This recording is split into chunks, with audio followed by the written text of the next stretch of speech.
Dan Rather. I had him on yesterday, and Dan was saying that the media today has become this cabal of businesses, and you do anything cabal of business. There's all these guys, these business interests that are dominating news today, and he was a victim of it. That's what Dan was telling me. What do you think of that? He's crazy. He's a nice guy, but he's insane. Go away. Do you think... just go to Florida and put on a sweater and play bocce ball, or what the hell they do. No, it's over. Stop it. Stop the madness.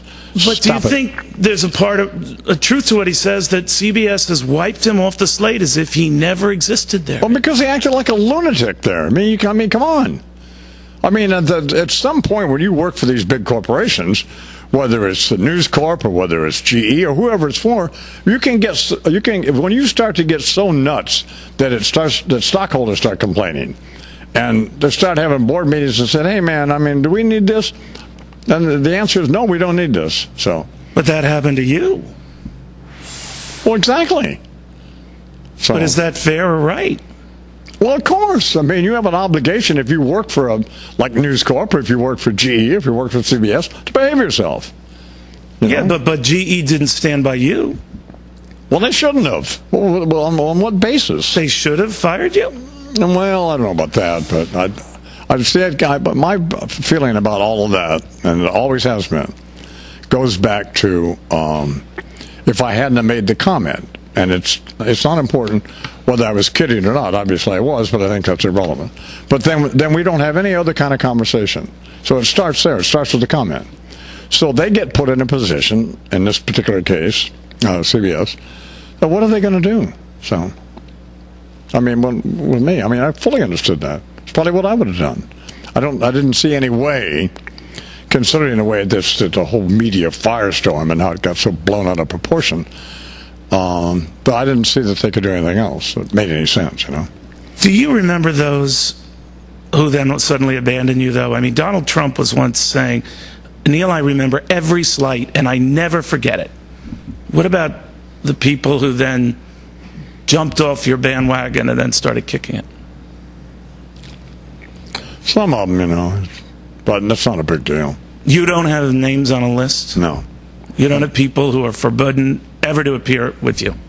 No, I have a good memory. I don't have a good list. Oh, okay. To be serious, I don't care. Really? Yeah, I don't care. You know, I'll tell you what, it was a life-changing experience when I went to talk to those kids, you know. And because, I mean, our job is the Rutgers. Yes. So our job is to make fun of people. But you have to be sure that the people you're making fun of deserve to be made fun of.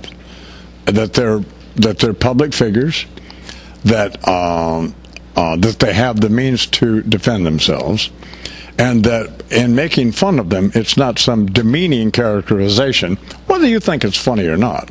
It's your intention can be whatever you want it to be. In this case, it was to be funny, but they didn't think it was funny, and it put them in a position where they'd never heard of me, didn't have any idea who this old white guy was with a cowboy hat on, and why would they're playing for the national championship, and why was I making fun of them? That was a good point. I talked to them, and I talked to their parents, and I talked to their grandparents. We were there for 4 hours.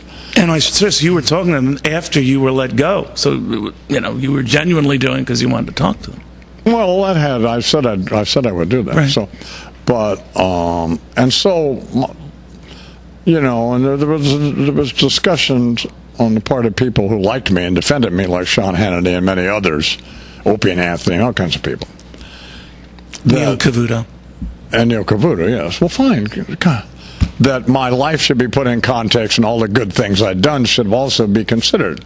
Well, no, I didn't cite the good things because I didn't know of any, but I understand your point. But have you held back? I didn't think that. I don't think the kind of person you are, or all the good things you've done in your life, entitles you to say whatever the hell you feel like saying about, in this case, these kids. But have you held back since? Do you find yourself policing yourself more on the air? No, I just don't. I do what I told those kids I would do. I would never say anything in the media again that would make them feel sorry for forgiving me and accepting my apology, and we don't make fun of people who don't deserve to be made fun of, and that was a mistake that I made. One, I picked a target that wasn't a fair target, and what I said wasn't funny. So whether that was the intention or not. So if we pulled back, we just don't do that. That's all. So we shouldn't have done that anyway. We didn't have a long history of doing that. People said I did, but that's not true. So.